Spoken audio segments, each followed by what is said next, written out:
નમસ્કાર ગુજરાત હવામાન અને વરસાદની આગાહી ઉપર એક મોટા મિત્રો સમાચાર આવી ગયા છે। હવામાન વિભાગ એક્સપર્ટ જે આપણા છે આંબાલાલ પટેલ તેમની આગાહી મુજબ આપણને 17 ઓગસ્ટથી લઈ અને 25 ઓગસ્ટ દરમિયાન આપણને ગુજરાતના કેટલાક ભાગોમાં આપણને 10 થી 15 ઇંચ સુધીનો વરસાદ મિત્રો જોવા મળી શકે છે।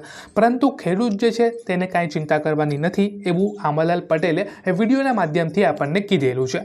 પરંતુ સૌરાષ્ટ્રની વાત કરીએ આપણે તો સૌરાષ્ટ્રની અંદર આપણને 17 થી લઈ અને જે 25 તારીખ છે તે દરમિયાન આપણને સારો એવો વરસાદ મિત્રો આપણને જોવા મળે છે। ત્યાર પછીના મુખ્ય સમાચારની આપણે વાત કરીએ તો રાશન કાર્ડ ધારકો માટે સારા સમાચાર મિત્રો આવી ગયા છે।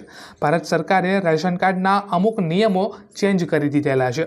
જેમ કે અમુક સ્ટેટની અંદર જે રાશન મળે છે એની સાથે સાથે મિત્રો 1000 રૂપિયાની સહાય પણ મિત્રો આપવામાં આવે છે। ગુજરાતમાં હજી આ સહાય ચાલુ નથી થઈ।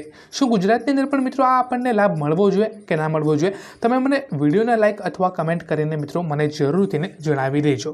કેમ કે બીજા રાજ્યોમાં થાય છે તો ગુજરાતમાં પણ આ પોસિબલ તો છે, આપણે કરવું નથી એવી રીતના આપણે કહીએ તો પણ મિત્રો ચાલે। કેમ કે 1000 રૂપિયામાં બીજા સ્ટેટની અંદર આ વસ્તુ ચાલુ થઈ ગયેલી છે।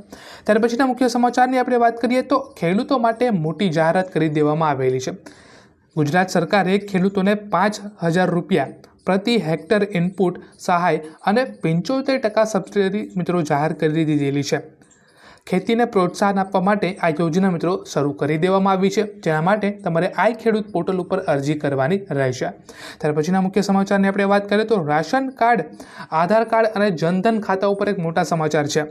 વૃદ્ધ વ્યક્તિ હોય તેના આધાર કાર્ડ હવે મિત્રો 100 વર્ષથી જો એમની વધારે ઉંમર થઈ ગયેલી હોય તો ઘરે જઈને મિત્રો એનું વેરિફિકેશન થશે। ઘણી વખત જે આધાર કાર્ડ છે મિત્રો એનો દુરુપયોગ કરવામાં આવે છે, પછી એ ભલે સરકારી યોજના હોય કે પછી બેન્કિંગનું કામ હોય, ઘણી વખત આ આધાર કાર્ડ દુરુપયોગ રીતે કામ થાય છે। તો આવા આધાર કાર્ડને બંધ કરવા માટે હવે મિત્રો ઘરે જઈને વેરિફિકેશન કરવામાં આવશે। ત્યાર પછીના મુખ્ય સમાચારની આપણે વાત કરીએ તો ગુજરાતની અંદર મિત્રો લોન માફીની ચર્ચાઓ ચાલે છે, પરંતુ કામ કાંઈ થતું નથી।